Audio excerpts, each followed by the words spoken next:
The reason why I chose The Realest I Know for my new mixtape, while I was working on this mixtape, like, I was dealing with a lot of stuff, not so much negative stuff, but like I was experiencing a lot of stuff, and I lost people, I learned lessons about certain situations, and I had one day thought, like, I'm real as hell, like, and I kind of not compare myself to the people who I was dealing with, but me seeing the fake shit that they was on, like, and it showed me how real I was to people, and I was working on the mixtape, and then I just like, I'm the realest I know, like, you know, that's how I was just feeling, so I just made it the cover, the title. I always been different. I always like to do different stuff. I always like to be different compared to other people, and it's a lot of female rappers in Chicago, and I want to be different from them. I want to do different stuff, and then like I've been working with Mike Drew. Shout out to Mike Drew. And we was just talking one day about what we gonna do next, and I was telling him about I was working on a new project. So we both kind of came up with the idea, like the whole, you know, different image or whatever, and we just wanted to do something different. I wanted to stand out. I wanted to just do something fucking that nobody did before in Chicago or whatever. Like, I haven't seen nobody do nothing like that. So, well, before I release this mixtape, The Realest I Know, I haven't released the mixtape in maybe like a year almost, and I just felt like I was ready to put a bunch of music together and just give it out to my fans. Like, I always got like time between my mixtapes or whatever, but you know, it's a lot behind everything, because you know, like, I do everything by myself. Like, I pay for all my studio time. I don't have free studio time, and I pay $75 an hour for studio, because the guy who I go to, Steve, he like know my quality, and he know how I want to sound. So I just feel like, you know, you get what you pay for, and you know, I pay for everything. So it was like, I'm ready to, I was making a bunch of money, so I'm like, okay, I'm ready to get in the studio and just make a whole bunch of music, and I was just ready to release some new shit. It's a lot behind everything though, but it was time for me to drop some music. One day, I forgot where I heard this from, but somebody had said, like, you know, like, I don't know how true this is, but it made sense to me. Like, they had just said, like, when you put a bunch of songs on a mixtape, like, people get bored. Not necessarily bored, but it's like a bunch of songs, like, people gonna wanna hear some more different music, or another artist or something, if they hearing 16, 8, 20 songs on a damn mixtape. So I don't know, like, I always just like kept it at 11 or 12 songs. You know, like, it'll give people enough songs to listen to and still, like, you know, won't be feeling like they whole day is listening to my mixtape. So that's just always been something about me. I put the track list together. Like I said, when I go in the studio, by me paying for studio and having to be on time, like, it's like I try to do a couple of songs or whatever, or when I write, I try to make sure, like, I really, really love the song and feel good about it, so I could just, you know, record it, and that's going on the mixtape. Like, I feel like if I had free studio time or whatever, I could just sit in the studio, make a bunch of songs, and then pick which songs going on the mixtape, but that's not my case. So, like, every song on the mixtape, I took my time to write it, and soon when I recorded it, I just knew that it was going on the mixtape.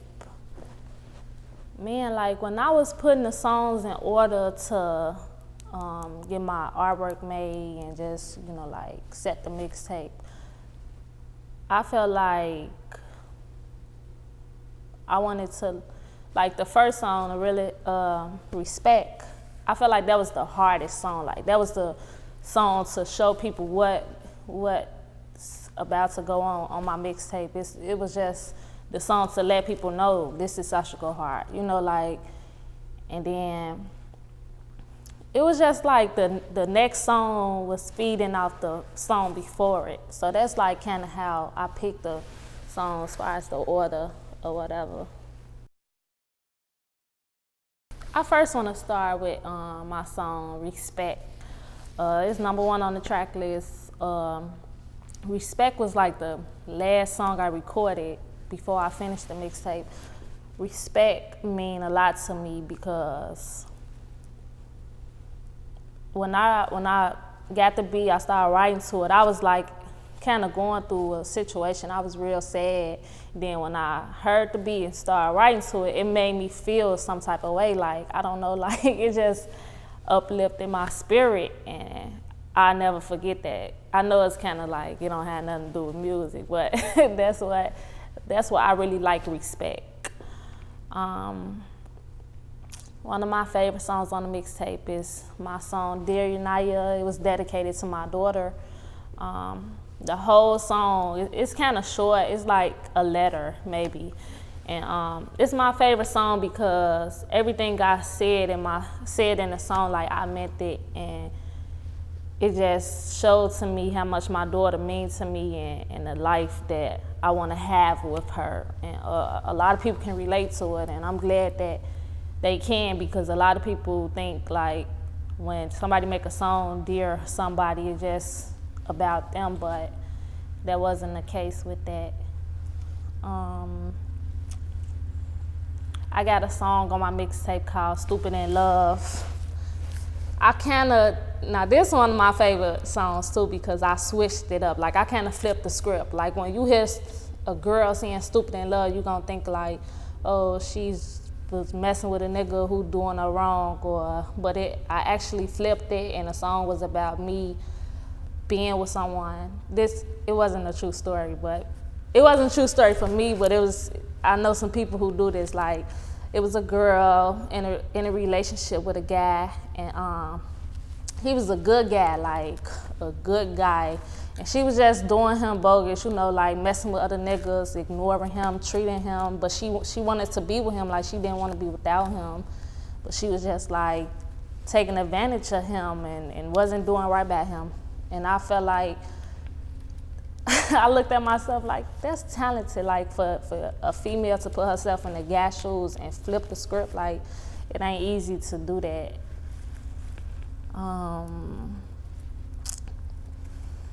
Girl Code, my song Girl Code on the mixtape, that's one of my favorites too. Like it was just like, the reason why I like Girl Code, we had to come together to do the video for me to actually like love this song. Not that I didn't love it at first, but like during the video shoot, I had brought a bunch of girls. It had to be like 30 girls out, and they just turned up with me. Like it was my first video for this year, and everybody was turning up. Like it was like a girl movement. Like the video fit the song so perfect.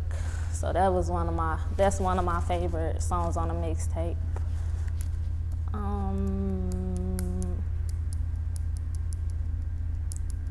I got a song called No One on there.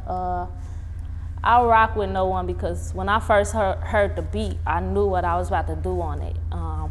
It's featuring Will, but I love my verse on there. I just went so crazy on it. So that's definitely one of my favorites, because even though I have soft songs on the mixtapes, like I still gotta like go hard and show people like who is Sasha Go Hard, like where did my name come from. So one of my favorite songs off the mixtape is my song called When.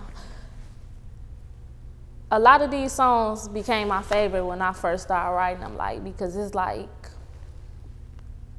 I get a lot of beats in my emails, but when I pick a beat and decide to write to it, like, it make me feel some type of way. And When was just basically saying, it was dedicated to my family too, like how I want to win and how I want to put my people in a better situation that they never been in. And I love the hook on the song.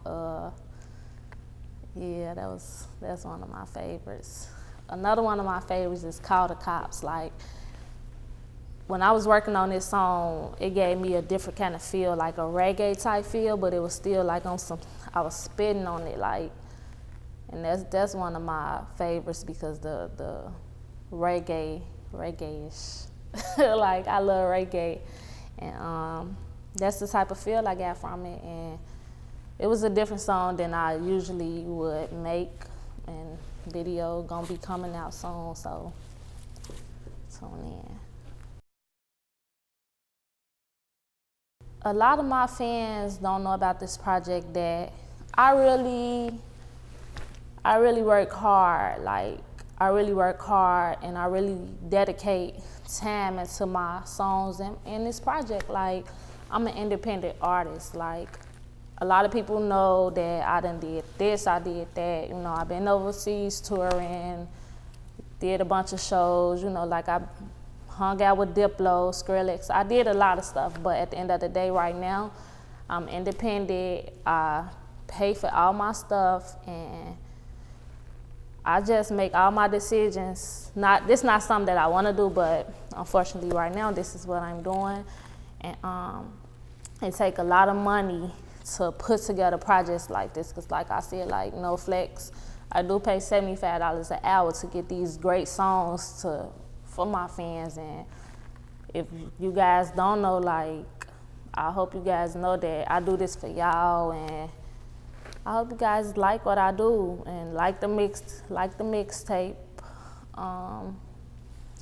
Yeah, but like even with the cover, like it took us a couple of hours to like get those pictures together. Like I had to get my makeup done, and you know, like I just dedicate realness to what I like doing, and I do this for my fans, so I hope you guys appreciate it.